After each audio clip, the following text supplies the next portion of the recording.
thank you so much. That was just a live, like, absolute flamethrower fest in front of the court.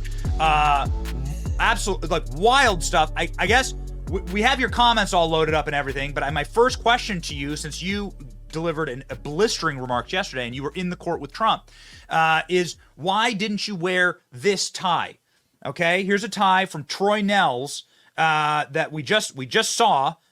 This is, I think, a really important. I mean, I don't know if we can zoom in there. You see, there you go. Okay, Kash, I know you have great fashion sense. I know you have the means. Why didn't you wear this tie yesterday? This guy. It's hard to get a dress shirt on over this contraption. I tore my bicep playing hockey, so I had to rock a polo because I've torn way too many dress shirts with my Iron Man robotic arm. So right now I'm in a holding pattern in public. All right. So, I mean, we've already published your speech yesterday. It went nuclear on all of our channels. So we're not going to make you listen to yourself, but can you sort of recap for the audience what the behind the scenes was with Trump at the court yesterday? You know, it was absolutely an honor to be there. I actually showed up at Trump Tower at 7 a.m., went up to the residence, hung out with the boss for a little bit. He was in a great mood. Then he invited some of the congressmen and women up and, just said some of the thoughts that were on his mind, and was in great spirits and thanked everyone for being there. And then took the motorcade down to the courthouse. And it's interesting because you would think he would be getting booed the whole way through Manhattan, but there was thousands of people lined up outside when we left. And when we got back to Trump Tower in the afternoon, that were lined up applauding and cheering on Donald Trump. The only hecklers were the George Soros paid guys at that park that you guys saw. And so then we get to the courtroom, and, it was amazing to be in the courtroom. As a former public defender and federal prosecutor, it's one thing to read a transcript. It's one thing to read media reporting, but we'll get to the antics in the courtroom later. But I was literally leveled at the amount of unconstitutional behavior by the prosecutor and the judge in this case. And that's why I went to the sticks yesterday. They don't force you. They don't, nobody at the Trump org or Trump world is saying, you got to do this.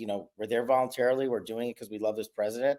And because of the things we see in the courtroom, and the world has a right to know it. And I'm glad people are continuing to do that. But it was a special day, and I spent a lot of time with the president. So it was pretty cool. And hopefully that helped buoy his spirits a little. We just want to reinforce what you just said there, because we were prepared with this clip for a different segment in the show, but here it is. This is the view from the Trump motorcade yesterday. This is incredible. Talk us through this. You were in the motorcade with the big man? It's unbelievable. I was in the car behind him, and it's just non-stop. I mean, they were waiting at corners along the route. They were waiting when we got back. When I got out of the car, I was literally in the middle of a radio interview yesterday, and I had to turn off the radio interview because there was 1,000 people there just cheering on Donald Trump. And it was just, what we're seeing, though, is not a fan club based in Donald Trump's success as a businessman. I think that's a piece of it historically. What we're seeing is an American support system for Donald Trump because he's exposing the two-tier system of justice. Most of these people didn't care about this stuff ever. And now they see, wait a second, it's not a right-wing conspiracy. This isn't something that Trump and his friends are making up. They are literally weaponizing justice to take our rights away at a presidential election because they don't like him in the mainstream media and the deep state. And they're offended by that as New Yorkers, as Americans, and they wait 8 hours just to get a glimpse of Donald Trump. That's how much they support his movement. It's incredible. We have the photo of you sort of standing behind Donald Trump yesterday at the court. And it's got to be a pretty remarkable experience. Can you explain what that's like inside of the courtroom? Well, inside the courtroom is an absolute three-ring circus, but we'll get to that. Walking in and out of the courtroom, just having the ability, the privilege of being there and supporting President Trump was an honor. And then, when there's court breaks and things like that, you get to spend time because you're just sitting there. You can't go anywhere. It's not like everyone's in different rooms. We're off to the sides once the court clears. And you get to engage in conversations of the day. You get to talk about the case, about the questioning of the witnesses, about the judge's behavior, about the prosecutor. It's a really, really a once in a lifetime experience. And so I just tried to take it in and be as supportive as I can. He's got a tremendous team doing the operational work there. I don't need to get in the way of any of that. But it was fun. It was even as a guy who's tried 60 jury trials, I've never seen anything like this. I have never even heard of anything like this. So clearly, Trump must have asked you, given your background as federal prosecutor, Trump must have asked you what you think of this case, especially given the bombshell testimony of Michael Cohen, how he is grand larceny is what he should be charged with. CNN is on air admitting that Michael Cohen committed a worse crime than they're trying to get Trump for with some type of business records thing. And so you have the actual criminal on the stand coming after Donald Trump, being used as a star witness by the state. The inversion of justice here seems so grotesque. And then you move forward into the afternoon yesterday, and you have Judge Juan Merchan like screaming and sending everybody out of the court and acting like a deranged lunatic, presumably because the case is now gone and his daughter won't be able to make as many points off her fundraising. But I don't know. I wasn't there, so maybe you could elucidate for me. Yeah, those were the two biggest things. We'll get to Costello in a second, the witness testimony you were talking about, where that caused the implosion and explosion in the courtroom.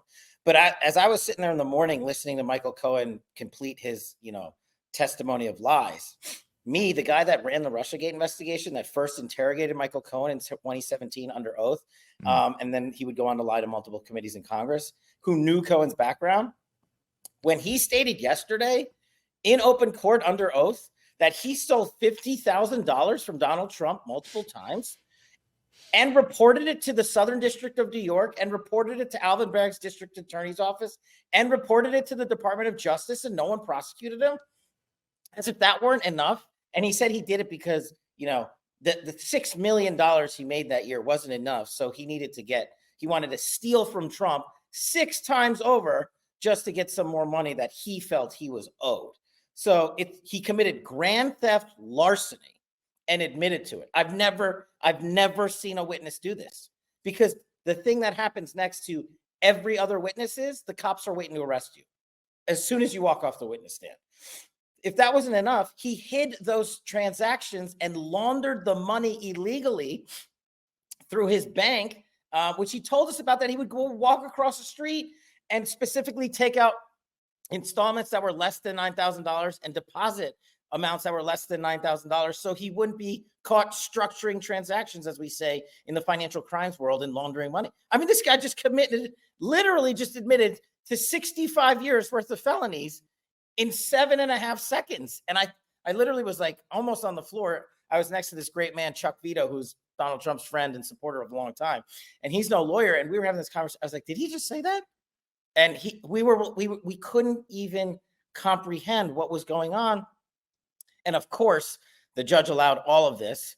And of course, the judge objected every time the prosecutions objected.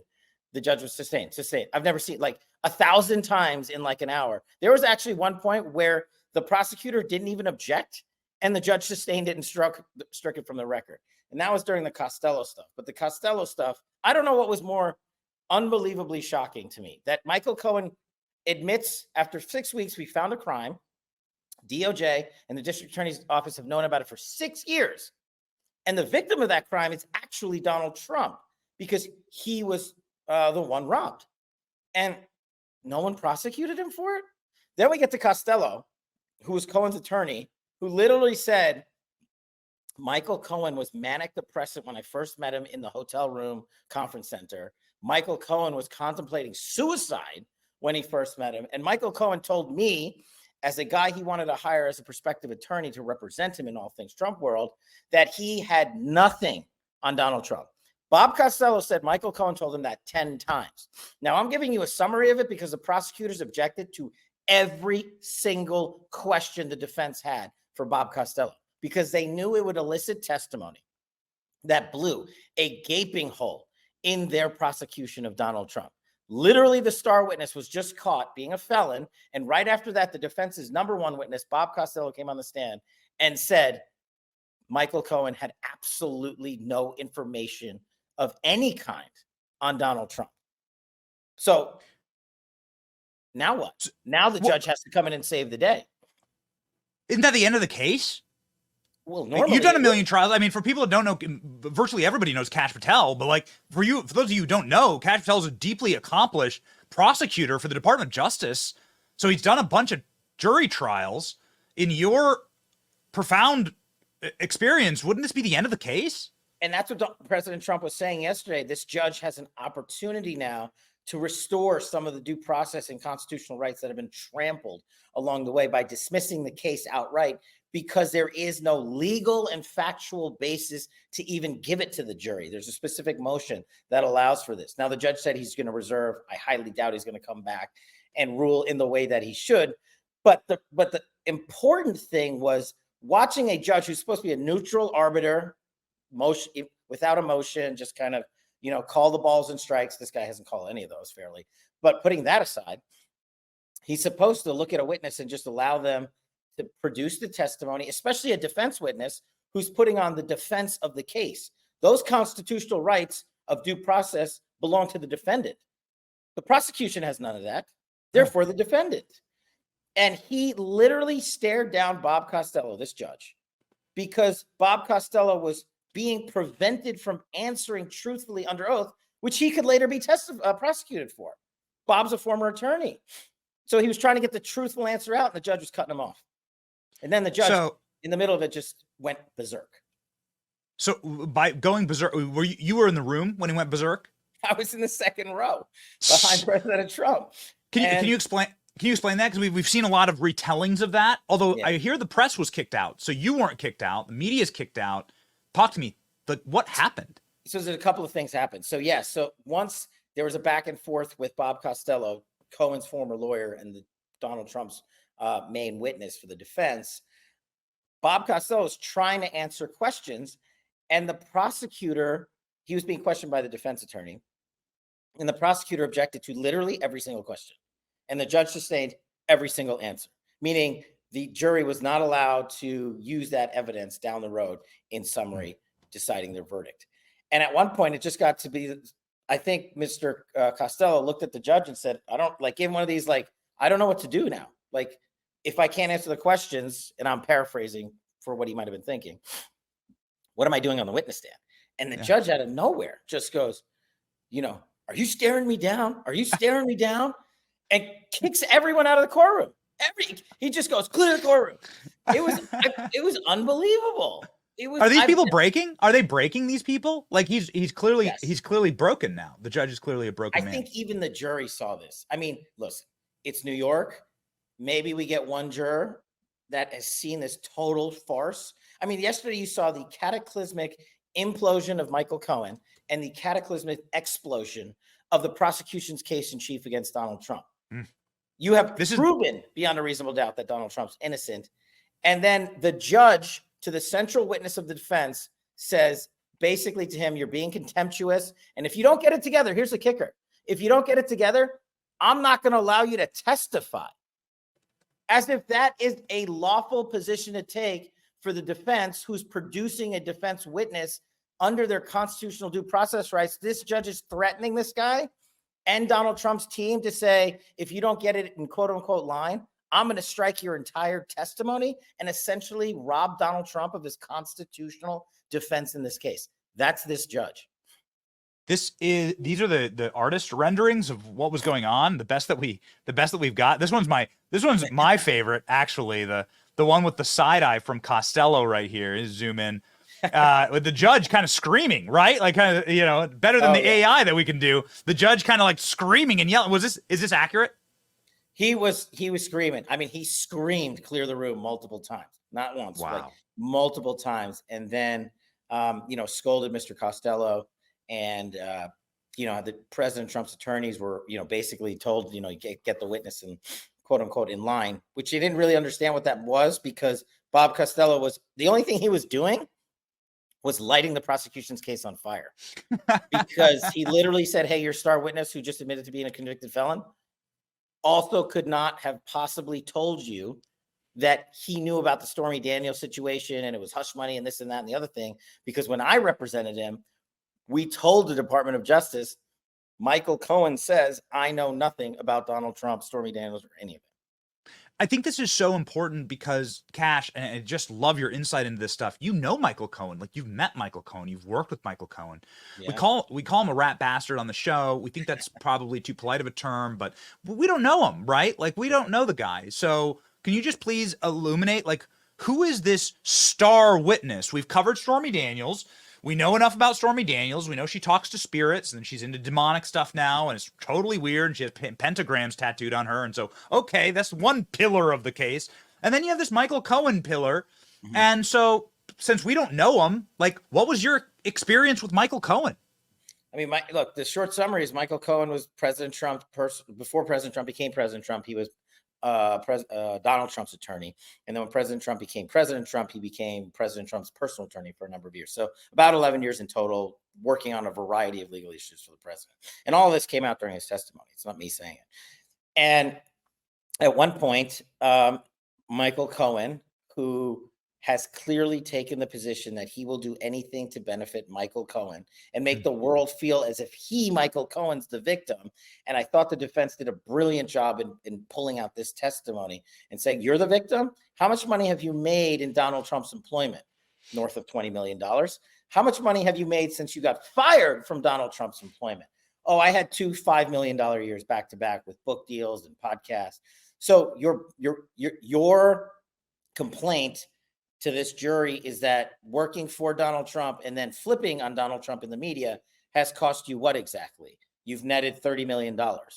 And he's in this part I didn't even know, but he actually admitted it. He's pitching a TV show on his life. I'm sure Netflix will jump all over that. But The Fixer. The fact that this guy has made tens of millions of dollars to lie, cheat, and steal from his clients, and that a prosecutor continued to let him lie, cheat, and steal the court and the world was so offensive to me as a former prosecutor. And then Michael Cohen played the violin and said, it's really tough being me, living in my $5 million penthouse and, walking around doing TikTok videos during trial. This guy is making money off TikTok videos, and we want to believe that he's the victim. We finally found a crime yesterday. That's what I said in the park. That's the central thesis. 6 weeks, we found a crime. The guy that committed it was Michael Cohen. We finally found a victim to a crime. The victim was Donald Trump. Did Michael Cohen wear his little hat, his armor to the stand? We want to know. I mean, we weren't there. So this is what he looked like on the stand? So when you walk the witness into this courtroom, the layout is the witness actually walks in between where we were sitting and President Trump's defense table. There's a little alley. So he walks behind the president every time on the way to the witness stand. And, for a guy like me, who's a court geek, I was watching the reactions of the jury during a lot of this process.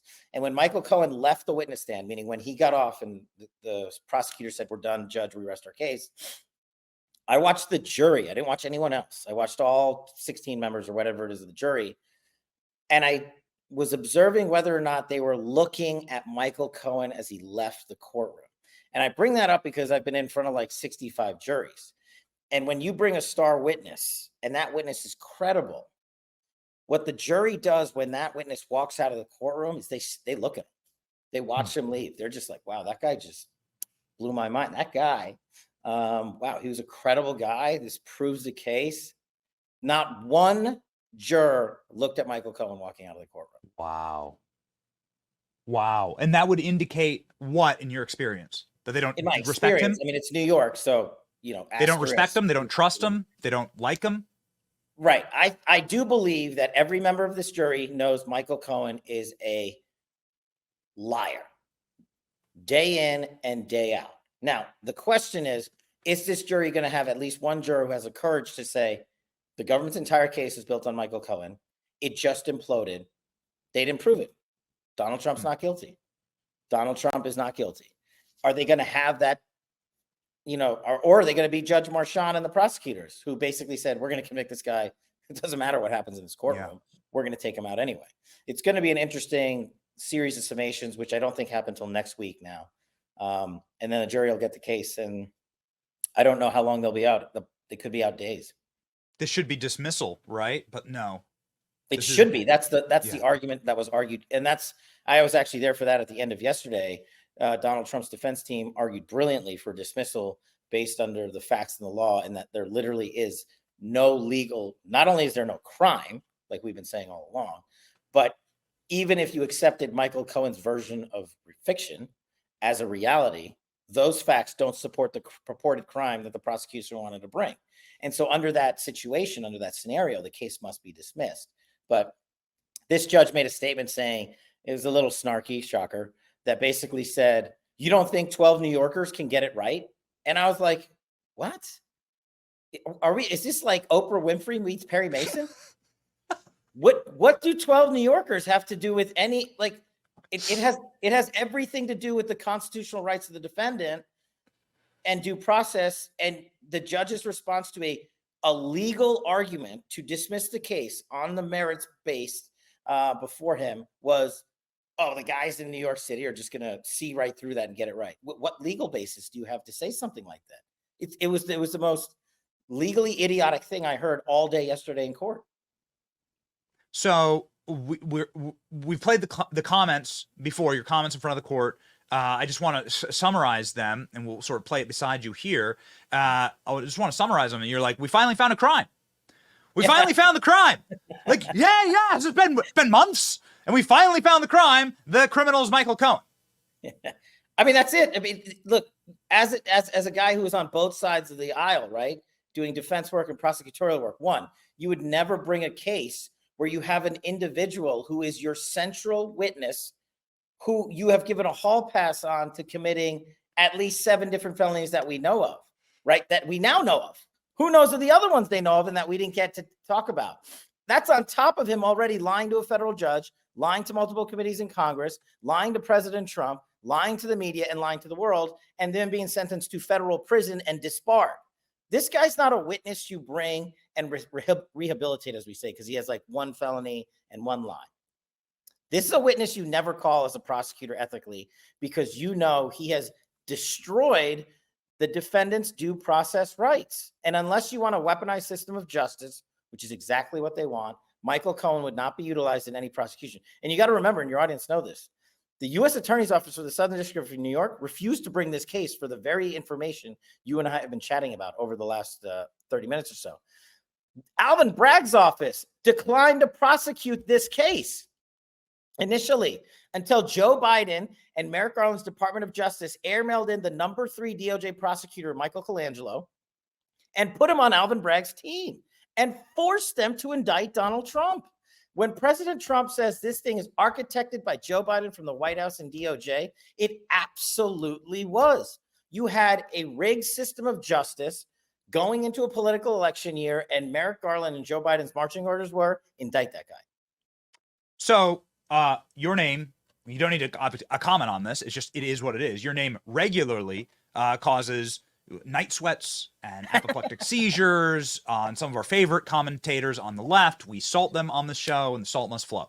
And you don't need to comment on what you may or may not do in a Trump term 2.0. Let's just say, for the sake of argument, that you go back to your old stomping grounds, the DOJ, and your job is to sort of like ensure that this kind of stuff doesn't happen anymore, right? Like kind of like Russiagate cleanup aisle 7 like you did. How do you do it? Like, what do you do to Colangelo? Right? Like, what do you do to these people? Look, first of all, your duty as a prosecutor in any level of the Department of Justice is to follow the Constitution. And there have been numerous examples, which we've talked about in your show over the years, where prosecutors did not follow the Constitution. So they should be summarily dismissed for breaking not only their oaths of office, but possibly even the law. Those people are in privileged positions saying, we are the cops and we are going to oversee America. But we now know that those cops, the ones that architected Russiagate, the ones that assisted in the baseless prosecution of Donald Trump, are in certain levels of DOJ. They need to be removed, in my opinion. But also, you got to restore trust to the American people. And this might be the most important thing, whether it's DOJ or anywhere else. All of these documents, we talked about the Eileen Cannon stuff, the Florida case, where basically now we know that the DOJ had GSA move documents down to Florida and then say Donald Trump committed a crime because we moved the stuff down to Florida. Like, it's unbelievable. But what we didn't know is that the government, DOJ and FBI, hid that information from the world. They blacked it out. We got to get all these documents out to the American public on a 24/7 revolving basis at every agency and department. And whether you want to call it the declassification office or the Office of Truth or whatever, we have to do that so Americans can see the documents themselves and see the government gangsters in government that have lied to them, whether it's at DOD or DOJ or the IC or what have you. So we can remove the weaponization fangs that exist in all of these agencies and departments. To me, that's critical, because going to the podium and saying, oh, they lied, is not as effective as it used to be because the mainstream media is in on it. But going to the podium and saying, here, you read Andy McCabe's own email. You read Merrick Garland's own decision. You read Biden's White House counsel memo that they buried from the world that said, don't participate with Donald Trump and allow him to review his document. I mean, we are learning new things like that every day, and the world should know it all. Very, very briefly here, Kash. It's that because you said so at the beginning of this interview, you said you spoke with Trump. You were, sort of shadow boxing with Trump in his penthouse, and you talked with him. Like, what did you talk about? What can you relay to us? What's the spirit of the president? Unbelievable. I mean, I won't get into the details of all the conversations, but he was his charming, jovial, comedic self, but also super serious. He has that ability to vacillate between all those things that most people couldn't do in a week. He can do it in about 47 seconds. And so, for him to be taking on this barrage, and then for him to go into court and listen to this guy, Michael Cohen, say these new lies and admit to crimes.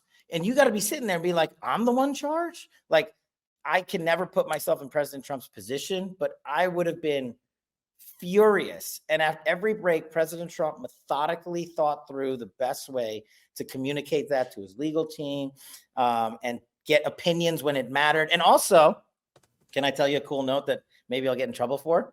Come on. We may have had a mini pizza party during lunch. I'm just saying. But, it's just amazing that he cares so much about the people that are there while this guy's being unconstitutionally prosecuted.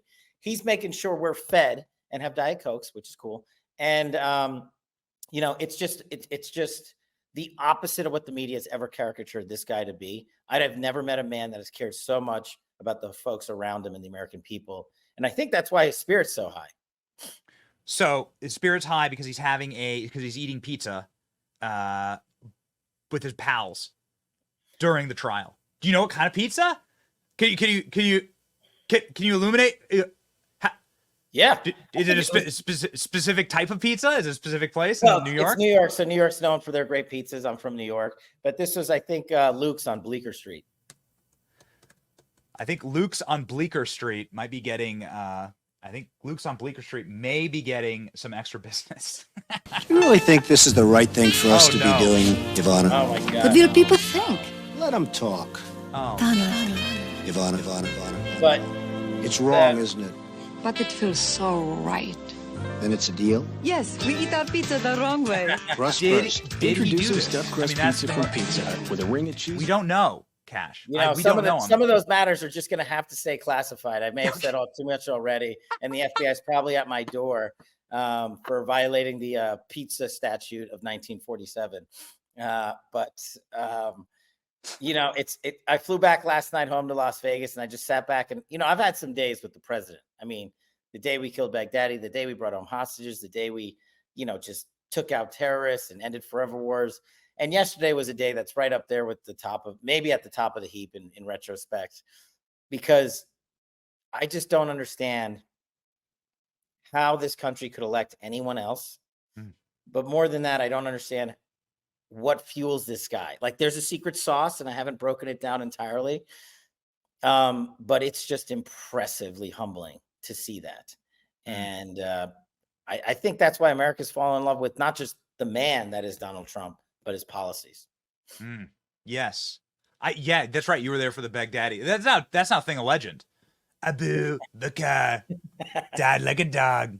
I mean, that's like the comedians are becoming famous off of just impersonating that. Yeah, no pizza party that night, but only they watched the new movie, the new Rambo with John Boyd and Sly Stallone. That's a separate story for another day. Oh, okay. All right. So the night you killed Baghdadi, you watched the new Rambo movie? The president did. That's so awesome.